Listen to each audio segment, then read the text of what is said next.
Salut à tous, c'est Jessica, bienvenue sur ma chaîne YouTube. Aujourd'hui, j'ai décidé de vous consacrer une vidéo entièrement sur une blessure qui est extrêmement courante dans le milieu du sport et notamment dans le milieu du CrossFit, qui est le lumbago ou la hernie discale. Action!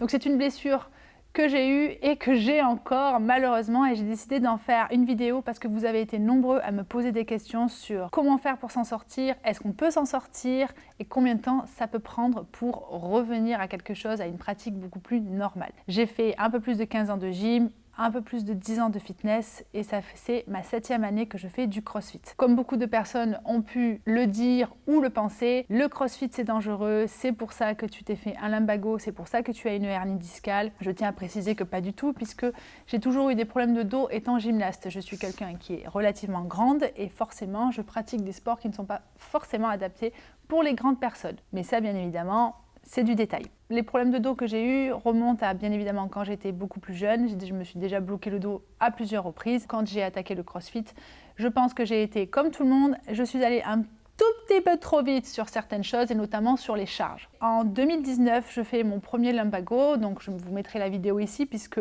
c'est sur un back squat lourd et à ce moment-là, je filmais cette charge puisqu'on était sur un 115 kg et que j'étais sur un 95% de mon RM1 qui veut dire un 95% de mon max. Donc à ce moment-là, ce jour-là, je fais un back squat lourd et je sens un petit clic dans le bas du dos où je sens que quelque chose ne va pas. Je remonte quand même cette barre et en fait je ne sais pas si on le voit bien sur la vidéo mais je défixe un petit peu mon bassin. Je repose la barre et je décide d'arrêter l'entraînement à ce moment-là et de m'étirer. Première erreur. Je décide de faire les étirements classiques sur les côtés et bim, je me bloque complètement le dos. Donc ça c'était en fin 2019. Septembre, octobre, quelque chose comme ça. Donc là, on vient me chercher, on m'amène directement chez un médecin, impossible de me toucher le dos, on me fait une petite piqûre pour me soulager et pour décontracter notamment la partie du fessier et relâcher un petit peu le dos. Et vient ensuite donc tout un protocole autour de cette blessure. La première étape, ça a été que j'ai été 5 jours alitée, puisque je ne pouvais plus du tout marcher, je ne pouvais plus m'asseoir, je ne pouvais plus conduire et du coup c'était 15 jours avant les Open de 2019 donc c'était vraiment pas drôle. Bref, je suis restée alitée pendant un petit moment et j'ai été pris en charge par mon kiné. Je lui fais un gros bisou, il s'appelle Jérémy. Je le noterai pour vous donner son contact pour les personnes qui sont autour de La Ciotat. Donc Jérémy m'a pris en charge et ça a duré pendant des semaines bien évidemment. Il a fallu me soulager le dos très rapidement pour essayer de limiter la casse pour les Open. Donc j'ai tant bien que mal fait les Open, mais comment ça s'est passé? Ça s'est passé que j'ai eu du kiné à faire tous les jours, des médicaments un petit peu pour me soulager, donc rien de dramatique, mais vraiment des choses qui étaient des décontractants musculaires, des massages tous les jours, des soins médicaux et bien évidemment beaucoup moins d'entraînement. J'ai aussi passé beaucoup de temps à m'étirer. Bref, toutes ces solutions, elles ont été temporaires. Je ne me suis pas refait mal après les Open, mais j'ai décidé de faire un petit break.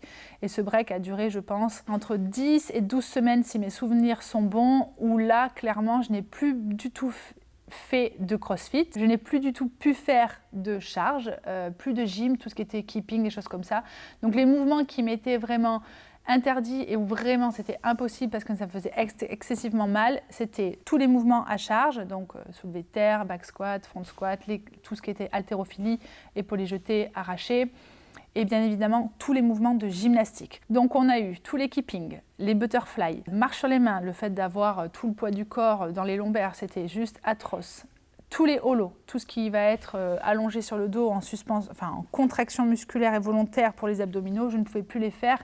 V-up, je ne pouvais plus les faire. Toast to bar, donc muscle up bien évidemment non.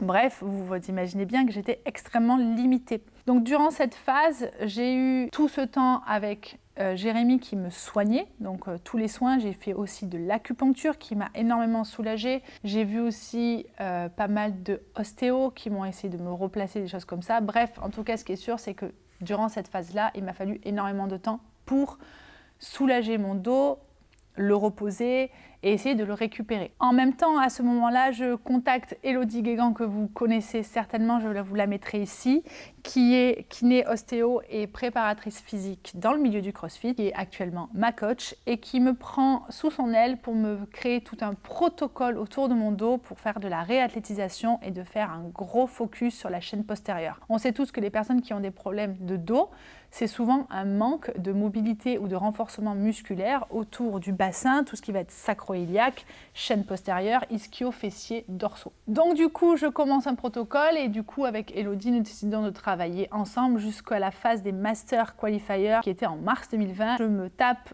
de la réathlétisation en décembre, janvier, février. 3 mois de protocole. Ce protocole, en quoi il consiste? Il consiste à être entre 3 et 4 séances par semaine, autour de la chaîne postérieure, des mouvements en tempo, des mouvements unilatéraux. Je vous montrerai quelques exemples, je ne vais pas rentrer en détail sur cette vidéo, on en parlera bien évidemment beaucoup plus tard. En mars 2020, je fais les qualifiers pour les masters sans ayant soulevé de charges lourdes, sans ayant fait de gym pur et je me retrouve, je crois, dans les 30-35e mondiales. J'étais vraiment satisfaite du résultat. Alors que je ne m'étais pas beaucoup entraînée, j'étais énormément stressée parce qu'il y avait des charges lourdes, ça faisait longtemps que j'en avais pas maîtrisé.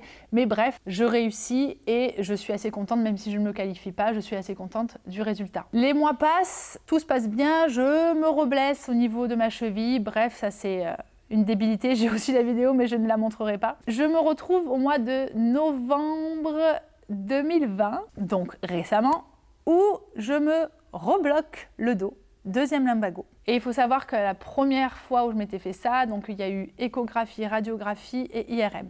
Sur tous ces tests que j'ai faits, s'en est sorti que évidemment j'avais un lumbago qui est très connu, qui est le L5-S1, donc qui va être en bas du dos et à la première étape du sacrum. Je me retrouve à ce qu'on me dise évidemment, comme beaucoup à mon avis ont connu ça, que je n'ai plus le droit de soulever de charge, que je ne pourrai plus bouger, que je ne pourrai plus faire de sport, que c'est beaucoup trop dangereux, blablabla, bla, bla, bla, bref. Donc en novembre, je me reblesse. Je me reblesse sur un mouvement très débile qui est le dumbbell snatch et je sens une fois de plus une pointe et bim, rebelote, je me retape ce protocole. À ce moment-là, je recontacte Elodie qui va devenir ma coach à temps complet et qui va s'occuper de toute ma réathlétisation au niveau de mon dos et de la partie CrossFit pure. On rentre sur un protocole qui va encore durer 3 mois, donc ça a été très dur puisque c'était novembre, décembre, janvier, et du coup pendant ces 3 mois-là, je peux vous confirmer que je n'ai pas beaucoup bougé, tout me faisait mal, le rameur, marcher, m'étirer, courir, me déplacer. Donc j'ai eu des périodes de crise qui ont duré, je pense, 3 à 4 semaines. Je me rappelle très bien quand c'était, puisque c'était la période de Noël et du réveillon. Et donc pour la petite information, même si à ce moment-là, c'est vrai que j'avais une programmation, je ne pouvais absolument rien faire. Je pense que j'ai été immobilisée pendant 3-4 semaines où je passais mon temps allongée, à pleurer, à m'apitoyer sur mon sort. J'ai essayé de positiver, mais c'était très dur parce que rien ne me soulageait, ni les médecins. Je suis allée voir 3 fois le kiné, donc sur Aix-en-Provence. Yann, je t'embrasse, il m'a énormément soulagée, mais je suis allée le voir à plusieurs reprises parce qu'à chaque fois, mon dos se rebloquait. Bref, donc voilà, comme tous les lumbagos, ça a été très compliqué à gérer, c'est beaucoup de douleur, on ne peut strictement rien faire. Je refais une IRM, on se rend compte que j'ai un début de hernie, bien évidemment, une petite hernie, mais elle est toujours là, et elle sera plus ou moins toujours là, elle peut se résorber, mais en fait, finalement, on ne sait pas. Même si je fais toutes les choses qu'on me dit et que je le fais d'une manière parfaite, on ne sait pas si finalement ça peut se résorber ou pas, ça peut pas, bref, on verra avec le temps. Le plus dur, c'est vraiment cette phase où vous ne pouvez plus bouger, où tout vous fait mal. On reprend avec Elodie et avec d'autres médecins, un kiné sur place, mon ostéo à Aix-en-Provence, mon entourage, ma famille, mes amis, bref. Je mets beaucoup de choses en place pour essayer de me soulager et d'essayer de parvenir à aller un peu plus loin et à essayer d'aller mieux. Et en fait, ça prend énormément de temps. Donc pendant des semaines et des semaines, je revois mon alimentation, je revois mon hydratation aussi, à essayer de beaucoup plus boire. J'essaie de remettre en place des routines de mobilité, d'assouplissement le matin et le soir. Ça a duré des semaines et ça ne voulait toujours pas passer, mais c'est passé au bout d'un moment. Tout un protocole, une fois de plus, de réathlétisation avec Elodie où on fait du renforcement musculaire au niveau de la chaîne postérieure, au niveau du caisson abdominal, à beaucoup faire d'abdos. Malgré mon passé de gymnaste, mes abdos profonds n'étaient absolument pas assez sollicitée et assez engagée. Et avec une de mes kinés, ça fait très, j'ai plein de kinés non. Avec ma kiné sur Avignon, on va énormément passer de temps sur le travail du transverse et du périnée, où on va énormément engager les muscles profonds qui vont énormément avoir un impact positif sur ma blessure à ce moment-là, plus tous les à côté que j'ai mis en place avec Hello et avec les autres médecins. Donc, dans l'ordre, est-ce que je suis oui ou non encore blessée? Je ne peux pas vous dire. Ce qui est sûr, c'est que je peux bouger. Aujourd'hui, je peux refaire pratiquement 100% de tout le CrossFit, mais bien évidemment qu'il est réajusté. Comment il est réajusté? Je soulève beaucoup moins de charges qu'auparavant. Alors, j'ai jamais eu des grosses barres, ça a toujours été ma bête noire, mais on a étalé mes entraînements d'une manière beaucoup plus structurée, beaucoup plus intelligente. Je soulève donc de la charge 2 fois par semaine et pas plus, épaulé jeté arraché et du squat d'une manière intelligente, bien placée, avec tous les paramètres qu'il faut mettre en place. J'ai une énorme activation qui va durer entre 20 minutes de mobilité et 30 minutes d'activation sur ma chaîne postérieure, 3 fois à 4 fois par semaine. Donc je vous laisse imaginer le temps que je mets à m'échauffer. Non pas parce que je suis une master, mais aussi parce que j'ai des bobos et que j'ai encore envie de continuer à m'entraîner. Donc mobilité, activation, beaucoup moins de charge que d'habitude et surtout d'une manière beaucoup plus intelligente. Beaucoup d'abdos, beaucoup de renfort, beaucoup de bodybuilding, donc les chaînes croisées, beaucoup de presse, de tirage unilatéral avec des haltères, des kettlebells, des choses comme ça. Beaucoup de travail au sol sur les abdominaux, en suspension aussi. Moins de WOD, mais bizarrement je me sens beaucoup mieux comme ça parce que je me sens beaucoup plus performante de faire moins de WOD et plus de travail qualitatif autour. Et bien évidemment le protocole avec les médecins. Alors avec les médecins, qu'est-ce que c'est? Ça va être le travail des muscles profonds. Périnée transverse, j'ai dû faire ça pendant des semaines, tous les jours, chez le kiné et chez moi, que ce soit le matin au réveil ou le soir en revenant de ma journée. Donc ça a duré plusieurs semaines. Je le fais encore aujourd'hui, bien évidemment. Ma séance de kiné, j'en ai une par semaine, voire 2, pour mon dos et pour ma cheville, et puis pour les 2-3 petits bobos éventuellement. Une fois par mois, l'ostéo. Une alimentation beaucoup plus saine, beaucoup moins acide. Il a fallu revoir beaucoup de choses. Je ne suis pas nutritionniste, je n'ai pas envie de vous donner des choses qui sont personnalisées pour moi. Beaucoup plus d'hydratation, beaucoup plus de sommeil. Tout ce qui va être complément alimentaire, on en parlera dans une prochaine vidéo, qui m'ont énormément aidé. Bref, une vie beaucoup plus saine et beaucoup plus sereine. Ce qui est sûr, c'est que je m'entraîne moins qu'avant, je travaille beaucoup plus aussi. Je peux reprendre le CrossFit, je peux faire tous les mouvements que je veux, mais d'une manière beaucoup plus intelligente. Je ne m'amuse pas dans mes entraînements à faire de butterfly ou de la marche sur les mains. En plus de ma programmation, ça n'a aucun intérêt. Pour toutes les personnes qui ont des problèmes de dos,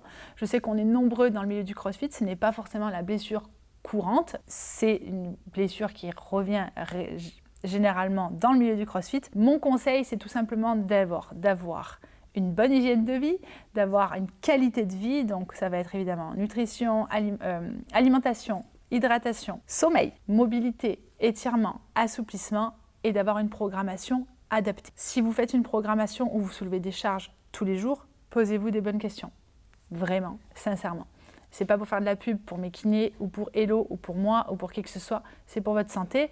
Et c'est aussi pour le CrossFit, pour arrêter de dire que c'est dangereux. Ce n'est pas dangereux à partir du moment où la programmation est intelligente et où vous-même, vous faites des choses d'une manière intelligente. Je ne vais pas m'amuser à soulever des charges 3 jours d'affilée. Évidemment, c'est mon cas personnel. Ça peut ne pas concerner tout le monde. Il y a des personnes qui peuvent soulever de la charge tous les jours, grand bien leur face. Peut-être qu'ils auront des problèmes beaucoup plus tard. Évidemment, si vous n'avez pas encore de problème, c'est peut-être pas une manière d'anticiper, mais c'est peut-être en tout cas une manière de savoir les choses à titre d'information. Si vous avez 15 ans, 20 ans, 25 ou 30 ans et que vous débutez ou que vous faites du CrossFit depuis 2-3 ans et que vous n'avez toujours pas de blessure, grand bien vous fasse. J'espère que ça continuera comme ça. Moi, mes premières blessures sont arrivées au bout de 5 ans de CrossFit. Tout peut arriver à n'importe qui, même à des personnes comme moi qui font du sport depuis toujours. En tout cas, ce que je peux vous dire, c'est qu'aucune blessure n'est définitive et on s'en sort tous à partir du moment où on y croit et où on est patient. Soyez patient, prenez le temps, essayez de comprendre ce qui vous arrive, prenez du repos.